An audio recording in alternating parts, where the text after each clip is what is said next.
could totally change the dynamic of South Arkansas. Because money matters, we explore the economic impact a major defense contract could make to the natural state. Good evening and thank you for joining us tonight at 6 o'clock. I'm Bob Clausen. And I'm Ashley Ketz. It's one of the reasons the governor plans to call a special session to approve financial support for it. If Lockheed Martin actually in Camden wins the defense contract bid, the company would put together 55,000 tactical vehicles for the U.S. Army and the Marine Corps. Because money matters, we sent Josh Berry to South Arkansas to see how folks feel about it. Hey, Josh. Yeah, hey, Bob, Ashley. The Camden work site for Lockheed Martin currently employs around 500 people right now. If this contract were to come through, if Lockheed Martin wins this bid, we're told the site would employ another 600 people, bringing the total number of people working there to about 1,100, which could create a major economic boost for South Arkansas. They're grilling something good in Camden. We've been having our fingers crossed. As the buzz around town heats up, the Tin Top Diner is in prime position for a potential project that could mean big business. Teresa Lampkin owns the restaurant right down the street from Highland Industrial Park, home to several industries, including one looking to double in size. Lockheed Martin and the state are looking to bring in a defense contract to assemble military tactical vehicles that could add more than 600 jobs to this South Arkansas area. If we get all this, we're hoping that maybe we could be open longer hours, more people, more retail in town, more everything. She says it could really flip this town over, and she's not alone. There's a turnaround happening here. Local landscaper Thomas Bell runs the Cutting Edge and says Lockheed Martin winning this kind of contract would really fall in line with growth already happening in Camden and mean more than individual jobs in the long run. The more industry comes in, the more businesses open, the more landscaping needs to be done, the more houses built, the more landscaping needs to be done. Governor Asa Hutchinson announced plans for a special legislative session to approve providing incentives to help Lockheed compete in hopes they can serve up a hot option for the U.S. Army. Now, about 13,000 people live in Camden. Specifics on how much the state plans to pitch in support aren't that clear yet. The governor says more details are still to come. Now, it would go in the Highland Industrial Park. The governor says he hopes the session would be a short one. Ashley, back to you. All right, we'll continue to follow it. Thanks, Josh. Little Rock police tonight investigating a shooting at Eastview Terrace Apartments. According to police reports, witnesses say the suspect and victim were initially talking on a couch before the suspect tried to rob him. There is a discrepancy in whether they were inside or outside when the shooting happened. If you think you've seen something that could help, just contact Little Rock Police. A Benton area tournament tarnished with charges of computer fraud and failure to file tax charges. Kendall Pugh and Laura Pugh and Kimberly McClendon all face false tax report, criminal conspiracy, and computer fraud charges. Benton police say it comes after a 6-month joint investigation with the IRS. They helped run the Wally Hall Tournament of Champions. Many farms tonight in Faulkner County are underwater after heavy rains and river flooding earlier this month. KARK4's Hillary Hunt spoke with farmers who say they are now just watching Mother Nature wash their money away. The water takes it away, and then you're out there trying to figure out when it's going to dry up again. Farm equipment at a standstill on Joe Thrash's farm as he waits on acres of flooded fields to dry up. A little disheartening. You get out there and you work as hard as you can and try to get your crop in and get it coming up, and then it rains. And Thrash estimates 1/3 of his fields will need to be replanted or are a complete loss after heavy rains have rolled through Faulkner County this month.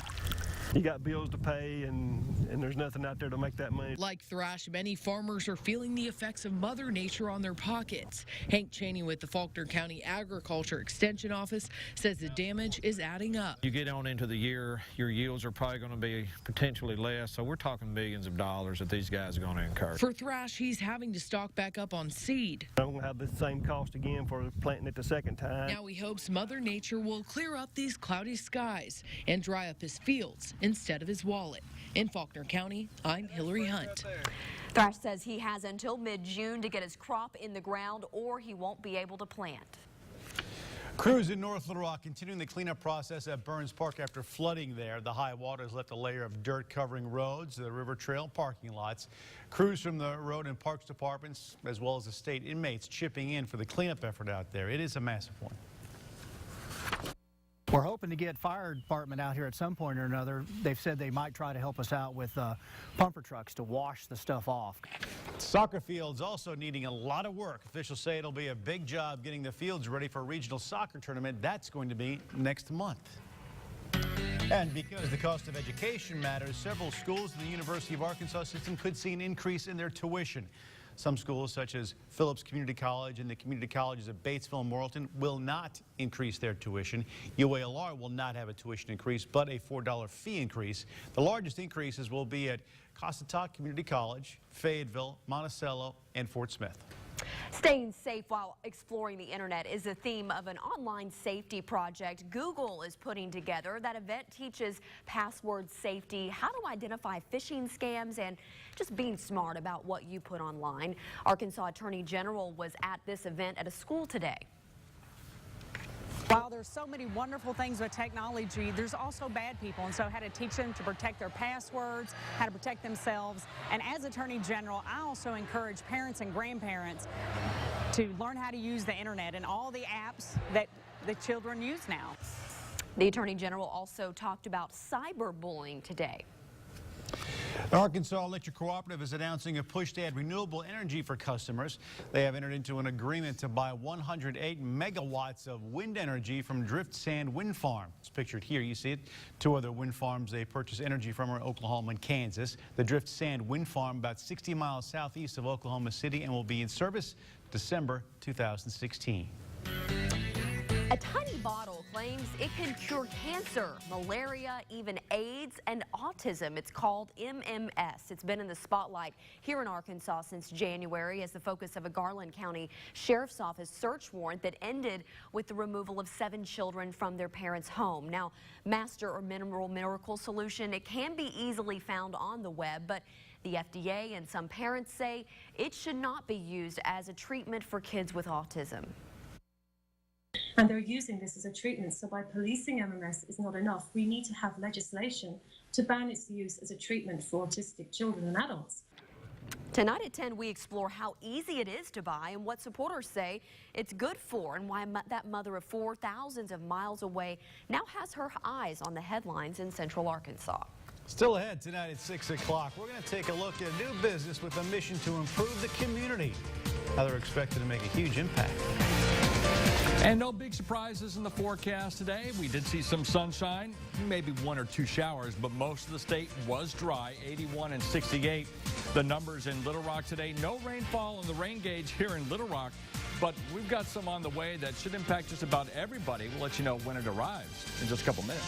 From the station that brings you local news that matters, this is KARK 4 News at 6 in high definition. With Bob Clausen, Ashley Katz, Chief Meteorologist Keith Monahan, and Aaron Peters with your Razorback Nation report.